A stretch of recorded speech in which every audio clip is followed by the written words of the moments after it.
This is Frederick Batnon, and we're starting in just a few minutes with our first live webinar. This is all right. So this is the first time we do this with Renegade Health, and I have some great information to share with you. And so just bear with me a moment. It will be starting soon, and I see some people are already joining. So we're gonna get started in just 1 minute. And we're gonna jump right into the great content we have today. And we're gonna do these webinars often, so this is the first one that we do today. And so there might be a few bugs, hopefully no bugs. So I'm working with Jeff, who's doing some tech work here at Renegade Health. So we're a little anxious for this very first webinar. If you're watching the replay, don't worry, I'm not gonna chat like this for too long. It's going to get started rather swiftly. So just first of all, I thank you for being here today and coming in such great numbers. And we did a survey on the most important topics that you wanted to hear about. And we're starting with the one that was the most popular, the anti-inflammatory diet. And you can ask questions. We'll have time for questions. Hopefully not that much time, but we'll have some time for questions at the end. And if you didn't get a chance to get your question answered, when we post the replay on YouTube and Facebook, we can answer your question there as well. So let me get started with the slides right away. Just give me a second.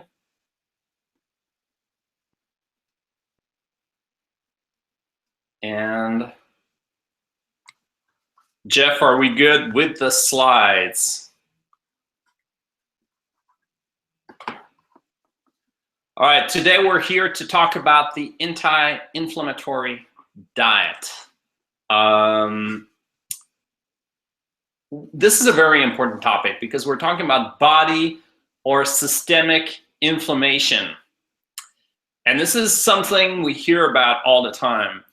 And what I'm gonna do is go through everything from the diet that you should eat to avoid inflammation, the foods that cause inflammation, and also the misconceptions about body inflammation. So first, let's take a look at some of the statements that you might find on the internet. And I picked one from Mark's Daily Apple. And not that I'm trying to pick on him specifically, but just to show you what's being said, that inflammation, we're talking about chronic level and systemic level of inflammation, a sort of low-level feature, a constant low-level feature that's always on. Because inflammation is a natural process. It's something that happens normally, and the problem is when it becomes constant and chronic. Chronic inflammation. Another clipping here that you can see that what is being said right now about inflammation on the web, it can trigger disease processes. So here's what's being said, that inflammation, chronic levels of inflammation can trigger disease processes. But what I'm going to show you, my perspective on it, is a little different in the sense that, yes, we want to get rid of this chronic inflammation, but we also want to understand that it's a symptom, not necessarily a cause. It can be a cause, but there is a reason why your body is in a state of chronic inflammation. We want to understand what is behind that and how to avoid that. So my insight, and one that will kind of carry on the rest of the webinar, is don't worry about inflammation per se. Worry about what's causing inflammation, because inflammation is a natural process for your body. So what is inflammation? Inflammation is the body's reaction to injury. A body part becomes red, swollen, hot, painful, and that's inflammation. You cut yourself, you burn, your skin, there's a reaction, there's an inflammatory reaction. A sunburn is a perfect example. A sunburn is an inflammatory response. A sore throat from a viral infection like a cold or another type of viral infection is also an inflammatory response. So it's your body acting to protect itself, to repair. But when it becomes chronic, that means that there's something going on in your body that triggers this response all the time. And of course, that's a bad thing. So what happens during this inflammatory process? Well, the blood will go to the inflamed area, which is why it becomes red. And for that reason, there's more repair activity. And we can see pus, we can see swelling, we can feel pain. It's a sign of disease, or it's a sign of damage. You've damaged your skin via sunburn or via cut. You've damaged your parts of your body via something we'll talk about in a moment, what causes that. And there's disease, there's damage, inflammation is there as a response. So, first thing I want to show you is that many disease processes that we thought before were caused by our diet or were caused by our lifestyle actually involve an inflammatory process. And one of them is heart disease. So here's from a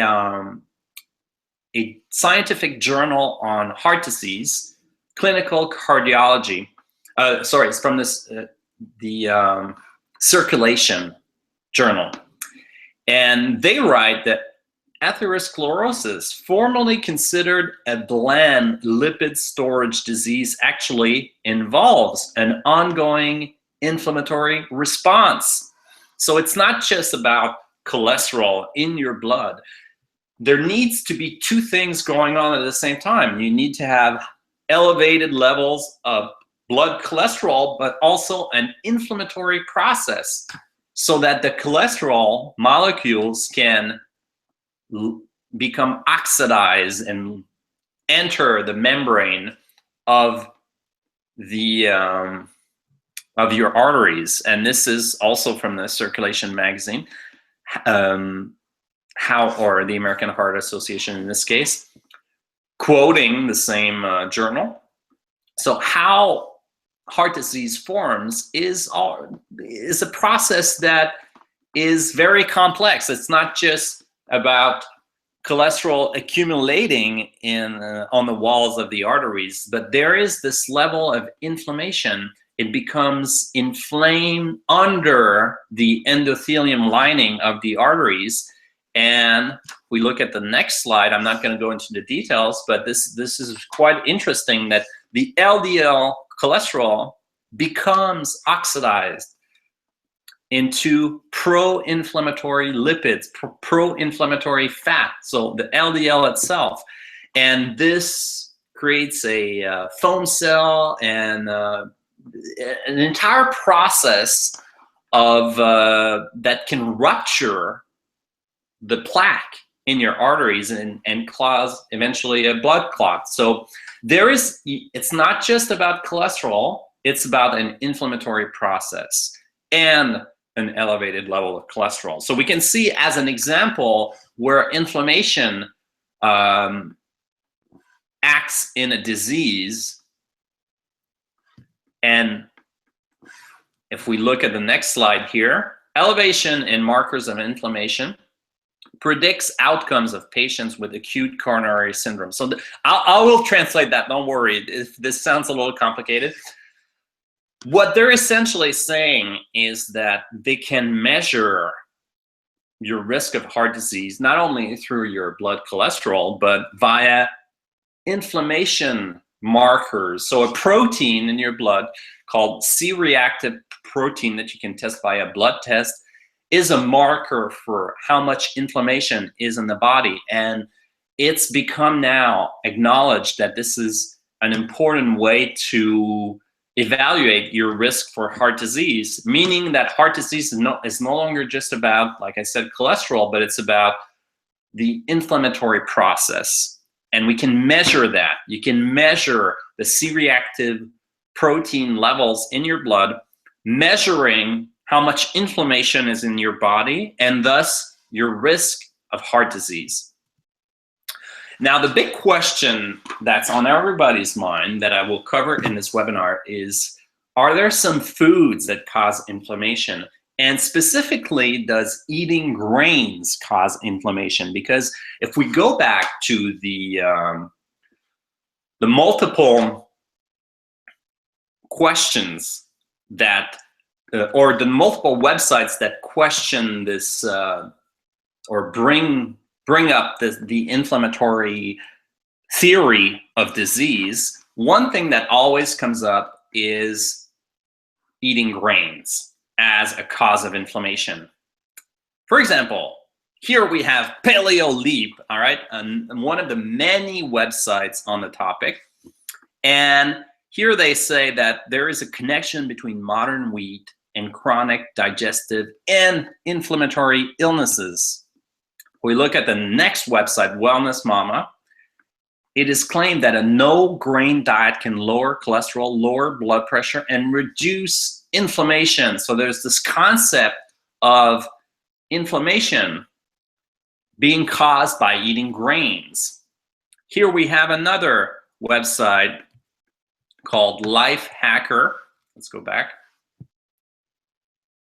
Which also talks about the link between grains and inflammation. And here we have a website by William Davis, who wrote a very popular book, Wheat Belly. And he has an article called Lose the Wheat and Grains, Lose the Inflammation. So there is this concept that you'll come across on the web, reading various books on diet and nutrition, that inflammation is caused partly by eating wheat and grains. So let me just stop here for a moment, and because I just want to make sure, first of all, I just want to welcome you for people who just joined us for the webinar. And I must say I was a little unsure about the entire process here, but it seems to be working. So I was just checking, and we have Jeff here helping us. And if you have questions during the webinar, make sure to send them over, and we'll try to find some a time to answer them. So sorry for interrupting my presentation. I will continue now, but I just wanted to welcome people who just joined us and continue what we were talking about here. Okay, so here we have the concept of grains causing inflammation. And when we look at the explanation that Wheat Belly has on this, or William Davis has on this topic, it's a lot of what I would consider jargon, all right? Because it doesn't really explain much. It really goes into a very scientific theory of how this could happen. But in reality, what we really want to ask is there actual proof that people eating grains, whole grains, have more inflammation? That's what really matters. Then this entire theory would only make sense if that's the case. So the reality, and what I'll talk about today, is that except for individuals allergic or sensitive to wheat, grains, whole grains in general, in moderation, don't cause an inflammatory response. In fact, it is quite the opposite of that. We get the opposite of an inflammatory response.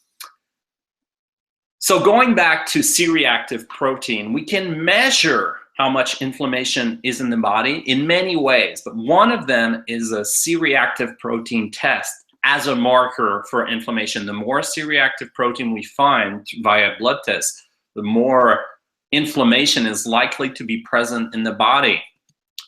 Now, knowing that, we can go back to some of the research, and a lot of research actually that is out there on whole grains and inflammation, specifically C-reactive protein. So how much C-reactive protein do we find in people consuming grains? And what we find is the opposite. We find that whole grain consumption has been associated with lower C-reactive protein concentrations in older women in this particular study. That means less inflammation. Eating more whole grains like brown rice, quinoa, etc., will lead to less inflammation in the body, not more. Another study published in 2012 looked at the markers of inflammation and the consumption of whole grains, and we find the exact same thing. The studies providing reasonable support for an association between diets high in whole grains and lower C-reactive protein concentrations. After adjusting for other dietary factors, each serving of whole grains is estimated to reduce C-reactive protein concentrations by approximately 7%. And in this study, again, more whole grains, less inflammation. And the next study, published in 2014, we have a crossover clinical trial, randomized trial of 44 overweight and obese girls aged 8 to 15. And after a 2-week period, they were assigned to either consuming a whole grain diet, a diet including more whole grains, or a control diet. And what they found was a significant effect of the whole grain intake on lower level of C-reactive protein. You can see that here, minus 21.8, a lot less. So I don't know where they got this idea that eating whole grains causes inflammation when the research shows the opposite. If we look at the next slide, another study, again, looks at the issue and finds why this happens. So why would whole grains be beneficial for for having less inflammation in the body? What happens is the fiber in the whole grains, and it's not just whole grains, by the way. We'll look at it a little bit later, that it's a wide range of plant foods that have this effect. They feed the microbiome in your intestines, meaning the thousands of billions of intestinal bacteria, which weigh a lot and have huge impact on your overall health. They produce vitamins. They are critically important to the state of your health. And what we find is when we feed dietary fiber, plant fiber, to your gut bacteria, you get different type of microbiome, different types of gut bacteria that will populate your intestines. So someone eating a very high animal food diet with very little plant fiber will have a different composition of this gut bacteria. And someone eating a high fiber with possibly whole grains will be feeding a different kind of bacteria. And you want the right kind of bacteria. So whole grains in this study impacted gut microbial ecology by increasing the types of good bacteria, which leads to lower levels of inflammation. So this is how it happens. It's not that the grains have something magical. They have fiber, and other foods, other animal foods don't have this level of fiber, so they don't feed the gut bacteria in the same way. Here in this study, we find that, again, and I could go on and list even more studies than this, that whole grain intake was associated, in this case, we're not looking at C-reactive protein, we're looking at actual death, inflammation-related death, so less, in this case, eating more whole grains. So when we look at all of this, it's pretty obvious that there is absolutely no evidence that eating whole grains contributes to inflammation. In fact, it is the opposite. More whole grains mean less inflammation. So I needed to share this with you because I think many of you are confused when it comes to what you find online. And what I want to show you is when you look a little bit deeper, you find out that what is being said online sounds very scientific, like I showed you earlier with the website by William Davis, but it is not backed by science. It is just a bunch of jargon trying to come up with an idea that in reality is not backed by reality. So why do paleo bloggers claim that grains contribute to inflammation? Is there a type of grain that might contribute to inflammation? The answer is yes, and that grain is wheat, or specifically wheat glutens in gluten sensitive individuals. So there is some research showing that the intake of wheat might have a role in inflammation, but it's all about wheat allergies and wheat intolerance, which affects about 1% of the population, and maybe a gluten sensitivity might affect more people. So if we look at those people, yes, if you have a wheat allergy or celiac disease, especially celiac disease, or a sensitivity to gluten protein, you will find elevated levels of inflammation after consuming wheat gluten. And this is why we get many paleo bloggers talking about the links between diabetes, obesity, and inflammation in grains, the consumption of grains. But when they say that grains are the unhealthiest health foods in this case, they're really talking about gluten, because they cannot find, with the research that I've shown you, they cannot find the same to be true for all grains. So yes, for people that are sensitive to wheat gluten, you can measure a higher level of inflammation after consuming gluten. So I would say if you're worried about this and you feel that maybe you might be sensitive to wheat, to avoid gluten altogether. And there are still many types of grains and other foods, beans and legumes and so on,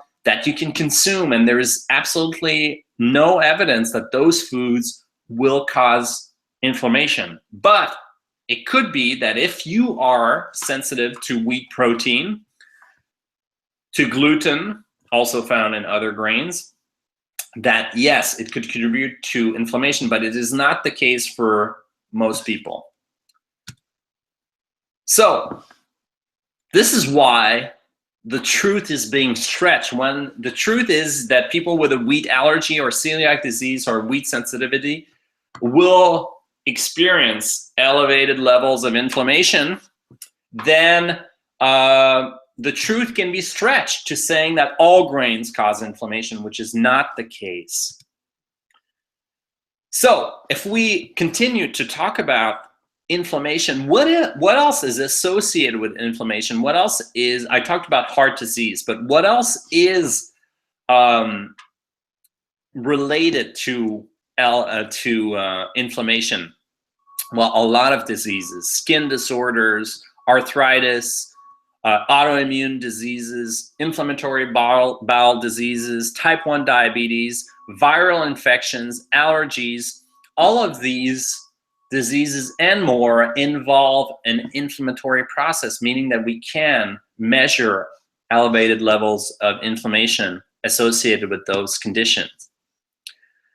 And the question is, how can you tell if you have inflammation? Well, I did mention the C-reactive protein, but there are other tests that you can run as well. But the most common one is the C-reactive protein test, because it's a test that's easy to obtain. Other tests as well, PSA for the prostate for men is also, it will measure a sort of inflammation level as well. And the other tests that I've mentioned on this slide. But C-reactive protein is sort of the most common one. So let me talk about quickly a program that we do offer before I move on, that can tell you how to evaluate your C-reactive protein and other blood test results. And it's called the Complete Blood Test Blueprint. It's actually a program we've put together with Dr. Williams that talks about exactly how to analyze your own blood test, including C-reactive protein and other markers of inflammation, to know what is the optimal level, what can you do if you're not optimal, how can you reach more optimal levels, which supplements, foods can you eat or avoid to reach the level. So it basically teaches you to be self-sufficient. When you look and when you get your blood test, you don't need to ask your doctor for what every result means, because they rarely take the time to explain it to you. You can learn to understand your own blood tests. So it shows you exactly how to understand your own blood tests and what to do with the information.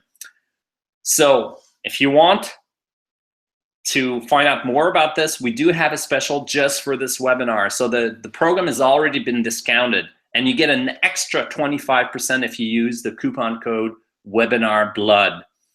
And you go to renegadehealth.com/blood test blueprint in order to access this offer. Make sure to use the Webinar Blood coupon. We'll mention this again towards the end, and the coupon expires in 48 hours.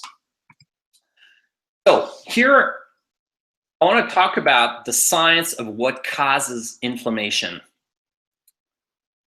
Because there are some conditions that are associated with inflammation, as we've mentioned, and we want to know where there is an association with all the research. So I've spent a lot of time looking at all the research to know if there is an association with certain foods and if this is proven. So if we look at obesity, it is, yes, associated with the higher consumption of meat, chicken, and eggs, and fish. But there is a reverse association with grains. So the more whole grains you eat, the less obesity you get in a larger population, contrary to common belief that you'll often find online. There is some association with vegetable oils. Heart disease, there is definitely an association with the higher consumption of meat, chicken, eggs, etc. There seems to be no association or even a reverse association with whole grains, and a possible association with vegetable oils. In fact, there was a study that just came up recently showing that by switching to vegetable oils, from butter to vegetable oils, even though cholesterol levels dropped, people ended up dying just as much from heart disease. So something to know, and we'll talk about this in a moment as to why. Because all of those conditions are linked to inflammation levels: obesity, atherosclerosis, diabetes, and the gut flora, the bad microbiome.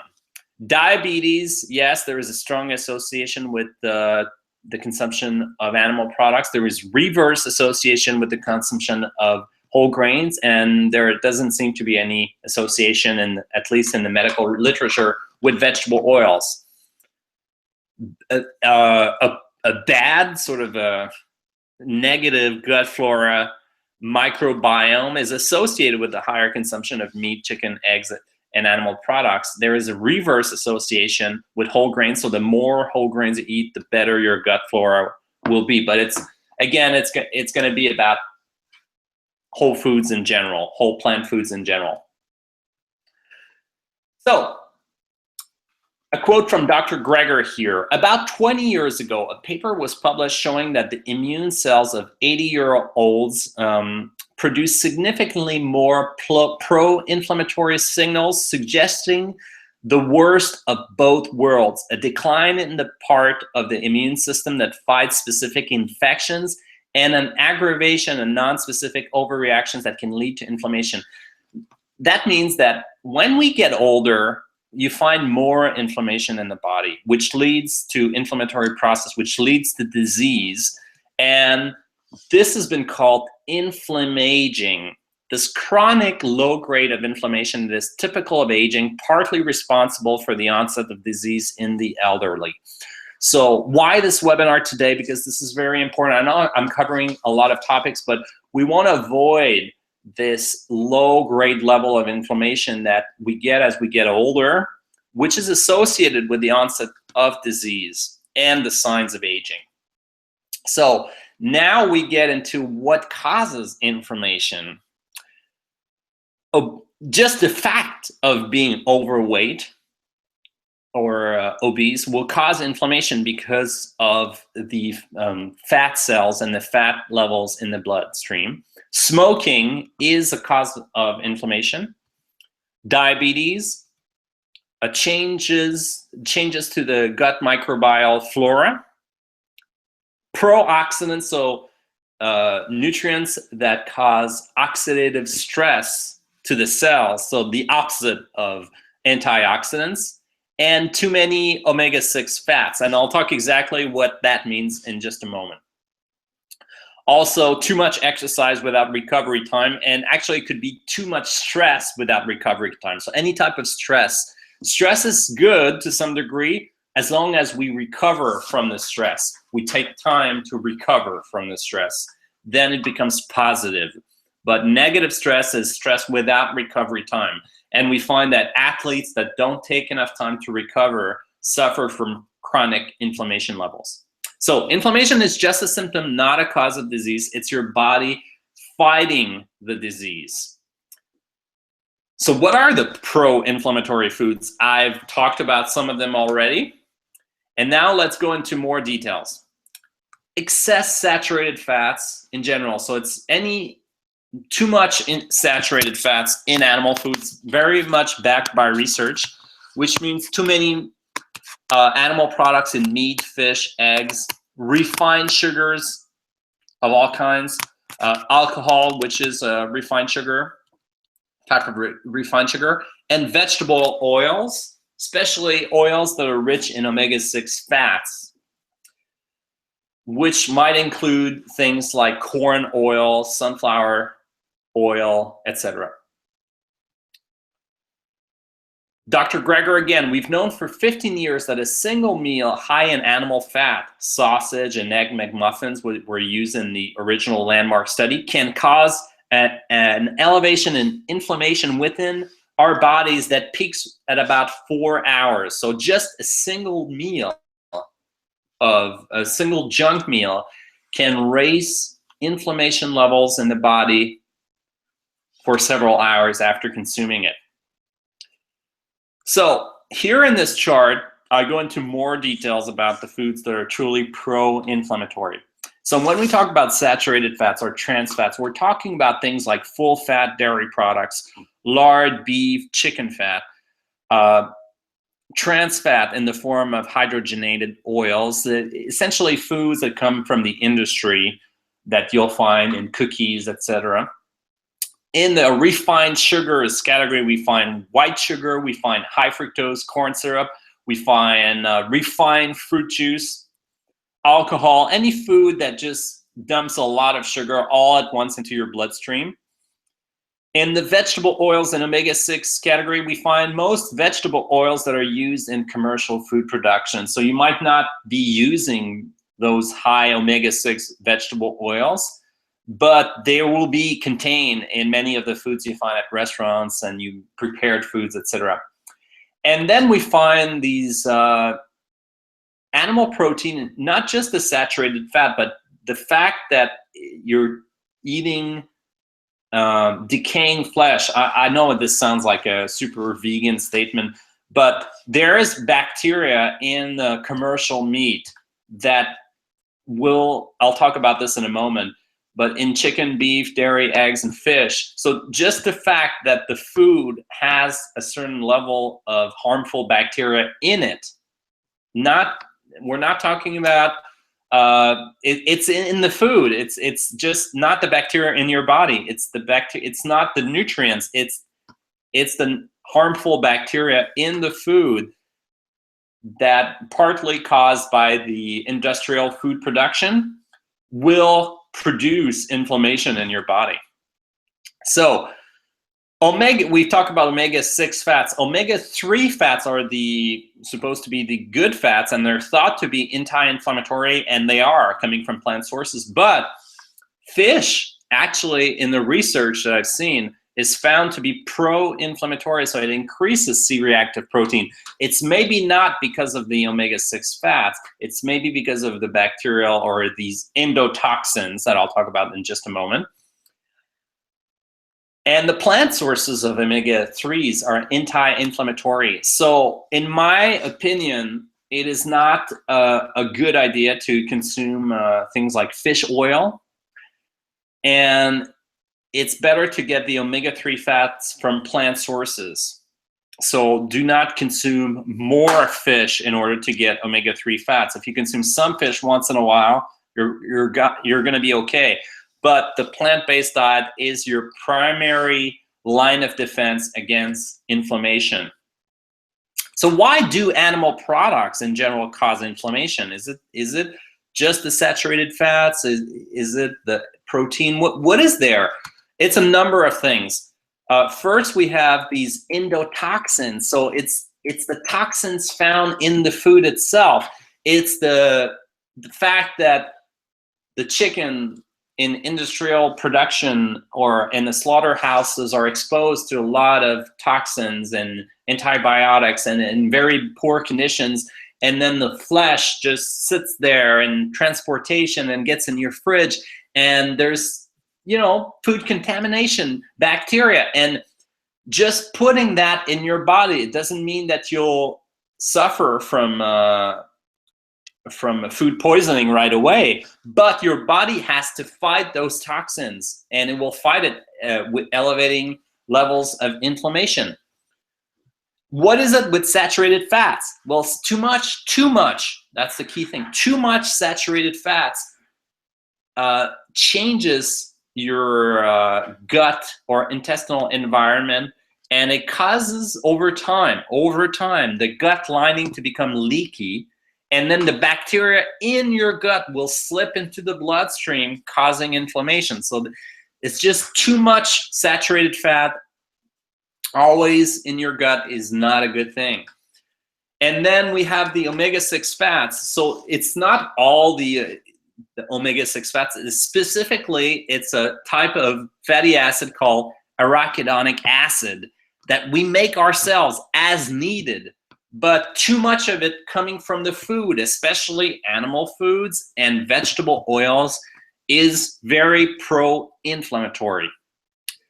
And then finally, we have the fact that we take a piece of chicken or we take a piece of meat and we cook it at a high temperature on a barbecue, or we grill it in the oven, and we get toxins that are created by the protein being exposed to heat, high level of heat. So those are called AGEs, and there's all kinds of, or Maillard molecules. There's all kinds of things that occur, but it's basically the barbecue toxins, we can call them that way. But they will happen also if you grill on the pan in your home, the chicken. It's the delicious aroma that meat releases when it's being cooked and grilled that happens to be toxic and produce some carcinogens that your body has to fight, and it increases levels of inflammation. So omega-6 fats, where I looked up, where do we find the most arachidonic acid, which is a type of omega-6 fat that is very pro-inflammatory, and we look at it, and surprisingly, according to the official stats, the highest contribution in the diet for arachidonic acid is chicken. Then we have eggs, beef, sausage, fish, and fish mixed dishes, burgers, cold cuts, pork, pizza, Mexican mixed dishes, turkey, pasta and pasta dishes, and grain-based desserts. But on the whole, we see that the biggest source of arachidonic acid in most people's diet is chicken and eggs and other animal products. Now, what are the foods we can eat to lower our inflammation? The anti-inflammatory foods. Whole grains, yes. The research shows that whole grains are anti-inflammatory for the effects that they have on our gut microbiome. Beans have the same effect because of the fiber found in beans that feeds the good bacteria in your gut. Dark leafy greens are excellent. Broccoli, cauliflower, well, not cauliflower, but all the broccoli, kale, collard greens, chard, spinach, etc. Spices are excellent, especially you'll see in the rest of the slides. Nuts and seeds, mushrooms. There's a study that was done showing how just common mushrooms are very pro-inflammatory. Just adding some mushrooms to your diet leads to lower levels of inflammation. Ground flax seeds for the omega-3 fats and the fiber and the lignans. Sour cherries are super anti-inflammatory. And of all of the spices, the ones that were found to be the most anti-inflammatory are cloves, ginger, rosemary, and turmeric. But I don't want you to necessarily think of it as, I gotta add more of those foods to my diet, like specific foods, okay, adding a few cloves or some turmeric. It's more about the overall balance of your diet. Berries, I didn't mention berries, but berries in general, anything that is high in antioxidants, all of the whole plant foods, I mean, there's no exceptions. So even though bananas and fruits are not listed, there are also anti-inflammatory. But the foods mentioned in this slides are the most anti-inflammatory that at least research has found to be the most anti-inflammatory. So in summary, you can lower chronic inflammation by paying attention to your health, your diet, and your lifestyle habits. And your key line of defense is the whole plant-based diet, where you emphasize foods that are rich in antioxidants. So that might mean in the morning, you eat some berries in your smoothies with some kale. You make a superfood smoothie with flax seeds and chia seeds and bananas and berries, and maybe some soy milk. And for lunch, you have some beans with some vegetables, and you eat some kale and some avocado. So you're always consuming foods that are very anti-inflammatory, and you're minimizing your intake of foods that are pro-inflammatory. So yes, once in a while you can cheat on your diet. And they found that when you feed your gut bacteria the right foods that are rich in fiber, once in a while you can have a little bit of meat or a little bit of something, and it's not going to change your gut microbiome. But if you eat those foods all day for a couple of days, it will be enough to change your gut bacterial flora. Also, watch out for any type of stress on the body, exercising without proper recovery time. But your first line of defense is the diet. Change your diet, change to a whole food plant-based diet, emphasize the foods that are rich in antioxidants, eliminate most of the vegetable oils, especially the high omega-6 oils that I found in a lot of foods that you'll buy at restaurants and convenience foods, and that you might be not using those oils yourself, but they will be found in the ingredient lists, and you'll not be aware of them. All the animal foods, again, once in a while, they're okay, but the constant onslaught of bacteria, of carcinogens, of excess saturated fats that leads to leaky gut, all of those things combined will cause more inflammation in your body. If you want to learn to analyze your own blood test, again, we have the complete blood test blueprint, which shows you exactly what to look for when you look at your blood test results, how to understand your blood test, and what to do with the information. And we have a special for you. So the product is already discounted, heavily discounted, but you can get an additional 25% by using Webinar Blood coupon. So when you check out, just put the words Webinar Blood in uppercase letters in the coupon code section and click apply, and you'll get an extra discount. So it actually is the lowest price you'll find for this product, and the coupon expires in 48 hours. So now we have time for some Q&As, and you'll pardon me today for maybe this is a first webinar, and we have a lot of webinars we want to present to you. So there has to be a first one, and you know, a little bit of disorganization today, but I think it's going well so far. And thank you for being here. So I have a few questions here, and so we have Jeff on the line. So Jeff, maybe you can forward me some of the questions. Here I have a question from Robert. What do you mean about once in a while for meat in a meal, like once a month? I don't know. I don't like to really give advice like how often to cheat on your diet.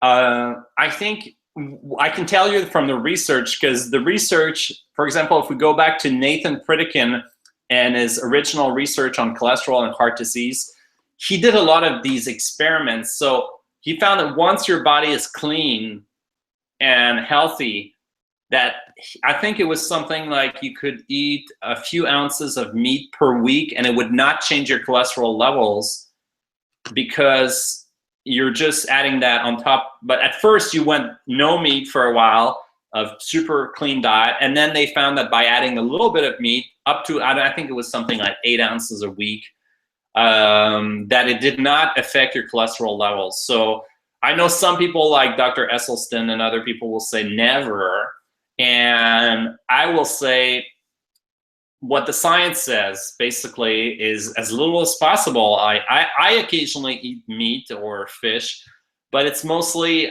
for social reasons. I get invited, it's complicated, or I'm traveling, and I go for long periods of time without it. And it's not, personally, I'm not attracted to those foods that much, but it's out of sometimes social pressure. But I also keep things in perspective. I'm not eating those foods all the time. So if I have a few ounces of fish a couple of times a month when I'm eating out with some friends, okay, but I know it's no big deal, because the rest of my diet is what makes a huge difference.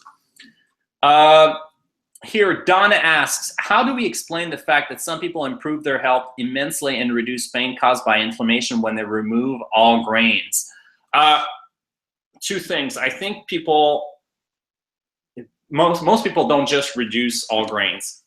They also change other things in their diet at the same time. So when you look at books that talk about removing grains, they don't just talk about removing grains. They talk about eating more vegetables. They talk about all these other changes in your diet that will make a big difference. So I think that's one big reason, is people don't just remove the grains. They eliminate the dairy products. They make other changes that are recommended by the same people and that are very positive changes. And another reason is that people remove the wheat gluten, and they might be sensitive to the wheat gluten, or even the gluten and other found in lesser concentrations in other foods. And yes, it can be a problem for some people, and I'm not going to argue with that. So what I want to know is, okay, we look at the research, and the research doesn't show that eating whole grains causes inflammation. So I think people might improve their health because they lose the weight. Also, we've known that if you lose weight, you will lower inflammation, and almost everything in your health gets better when you lose extra weight. So whatever diet, even if you're going on a diet that is not super healthy, just the fact that you're losing weight will cause all kinds of good things in your body to happen. So if they're, whatever the diet, if they're cutting the grains and they're cutting calories as a result and they're losing weight, just the weight loss probably explains a lot of things. Is gluten-free bread inflammatory? Mary asks. Well, I don't like, no, probably not. It depends what's in the bread. The problem with gluten-free bread is it has a lot of crap. If you buy often lots of eggs, lots of oils, it's often the least healthy type of bread that you can buy, aside from the fact that it's gluten-free. Especially if you buy it at these specialty bakeries, look at the ingredients. There might be eggs in it. There might be lots of oils in it. So I would say it might not be healthy. Janice asks, is extra virgin olive oil okay? I took a strong stance against oils in general. Extra virgin olive oil doesn't contain as many omega-6 fats as some of the oils that I've mentioned, corn oil, that are used in food production. But so it is more of a mono unsaturated fat type of oil, less heavy on the omega-6, but it does contain a fair amount of omega-3s. So I think in terms of inflammation, all the things we talked about, the problem with oils is it's very concentrated. So it's concentrated in calories. And I don't see a reason to use oil on a regular basis when you could be getting the fats from the whole food. So I personally consume a lot of nuts, seeds, avocados, whole, not refined, not in the form of oil. And I almost never use oil. The only times I use oil is if I'm invited and there's oil in the food. Or if I'm cooking for somebody who is not used to this kind of food, then I might throw a little bit of olive oil on top of something for flavoring. So I would say, it's a matter of perspective. Get your fats from whole foods in general, and you're going to be healthier. Oh, sorry, I don't want to ban you. Sorry, all right, so there's a lot of questions. We're not going to be able to answer all of them, but we still have some time. We still have 10 minutes. So Penny asks, do you have research on the differences between saturated fat from healthy grass-fed cattle versus regular fed beef?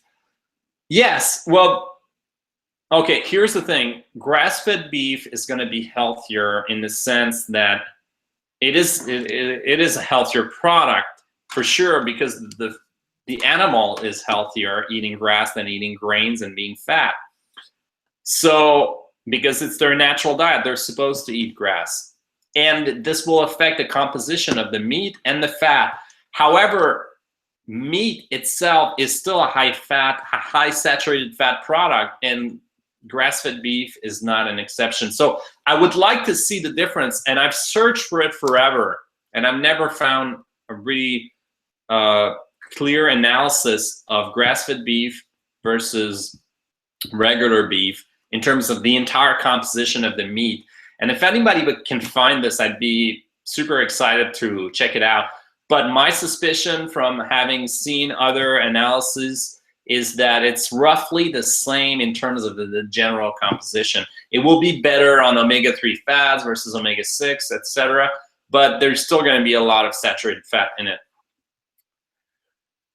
All right. I don't know what KTGM, I don't know what that is. So Jeff, can you clarify what the last question is? What do we have here? And thank you so much for being here today, by the way. All right, so Christine asked, how does this relate to eat right for your blood type? All right, in eating right for your blood type, Danamo said that the blood type O, people cannot digest wheat in any foods. Type O is believed to be an original blood type food for of the human species. That may be true, and the blood type diet has never ever been proven to be true. Although there are some tendencies that I will acknowledge that blood type O's tend to also go along with certain physiological traits.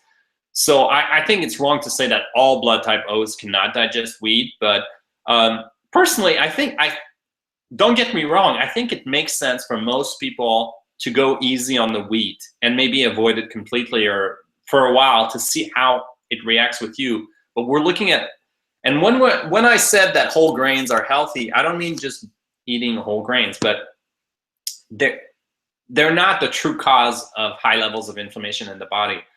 So that's what I mean by that. Having some whole grains is going to be fine for most people, but watch out for the wheat.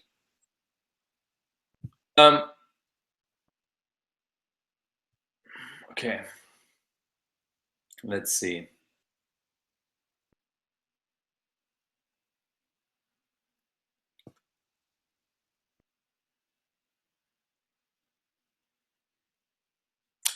So we're going to be back in about 2 weeks. The next topic I've already scheduled for the webinar is going to be how to water fast and juice fast on your own. It's going to be a very exciting topic. And we're going to learn from this experience doing this webinar. So watch out for that.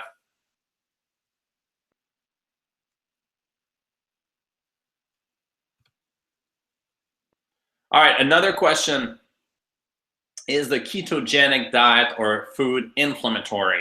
So ketogenic would be avoiding all carbohydrates to create a state of ketosis in the body where your body burns its own body or runs on fat versus running on carbohydrates. And I would say yes, absolutely. I mean, I don't have actual research to show that a ketogenic diet is pro-inflammatory, but carbohydrates are associated with fiber and antioxidants. So if you avoid all carbohydrates, you avoid most plant foods that are rich in antioxidants and rich in fiber. Hence, the reason that it will be pro-inflammatory. It's not that the ketosis state in itself is a state of acidosis. So I've done water fasting where I was in a state of ketosis, and I can tell you it's not a great state to be in. It's not a natural state for your body. It's an emergency state, and it's a very acidic state. And acidity, I suspect, would cause inflammation. All right, we have time for a few more questions. Would you put ghee? David asked, would you put ghee, the Indian butter or clarified butter, for people who don't know, called ghee, in the same category as oils in terms of using it in moderation or avoiding it completely? I know some of you are not going to like to. Yes, I would avoid ghee for the same reasons that it's a concentrated source of fat. It's very it's pure fat. It's just pure fat. And to be completely honest with you, I will say, and I think all the doctors that I've quoted would say the same thing, it's better to avoid it.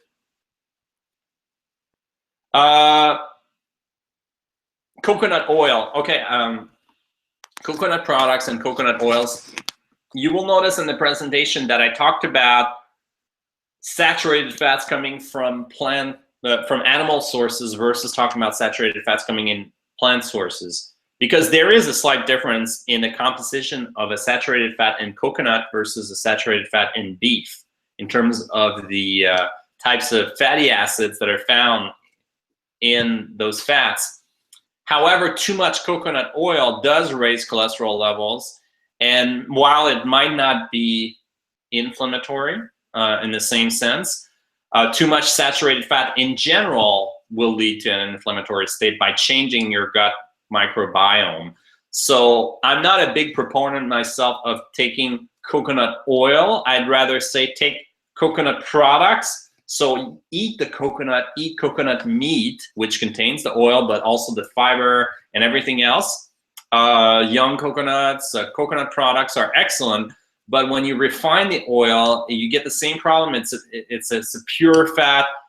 And it's not, we could do an entire webinar on this, and there's a lot to talk about. But yes, it has some benefits. Yes, it's better than other foods.